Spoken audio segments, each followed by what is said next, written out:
શ્રી ગણેશાય નમઃ.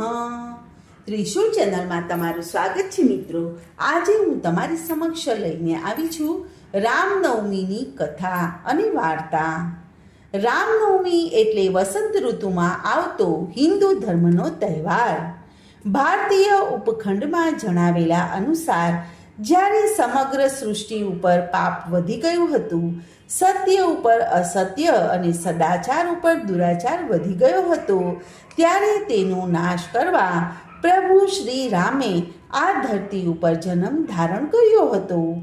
ચૈત્ર સુદ નવમીના દિવસે બપોરે 12 વાગે રામનો જન્મ થયો હતો, જેને સમગ્ર ભારત રામનવમી તરીકે ઓળખે છે. ભગવાન રામ એ વિષ્ણુ ભગવાનનો 7મો અવતાર છે.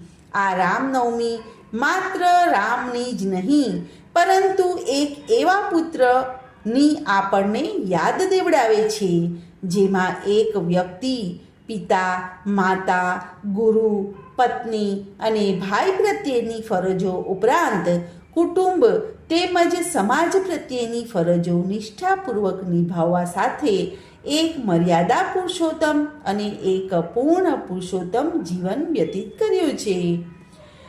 રામનવમીના દિવસે ઠેર ઠેર રામ ભગવાનના પાઠ કરવામાં આવે છે. ભારતીય પરંપરા દરમિયાન રામાયણ અને મહાભારતને ઇતિહાસ માનવામાં આવે છે. લોકો રામ મંદિરમાં પૂજન અને અર્ચન અને દર્શનાર્થે જાય છે અને ઘરમાં પણ પૂજન અર્ચન કરે છે. રામની બાળ મૂર્તિના દર્શન અને પારણાના દર્શન પણ કરે છે.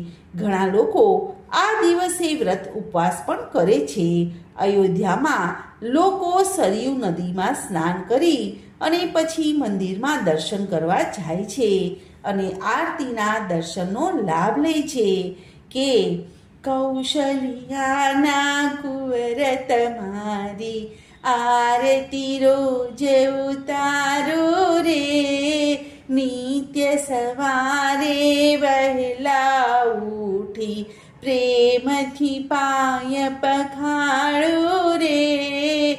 કૌશલ્યાના કુંવર તમારી આરતી રોજ ઉતારો રે. તો મિત્રો, લોકો આવી રીતે સેવા અને પૂજામાં પોતાનો દિવસ વ્યતીત કરે છે. તો મિત્રો, આજની આ કથાને હું અહીં વિરામ આપું છું. કાલે ફરીથી આવીશ એક નવી કથા સાથે.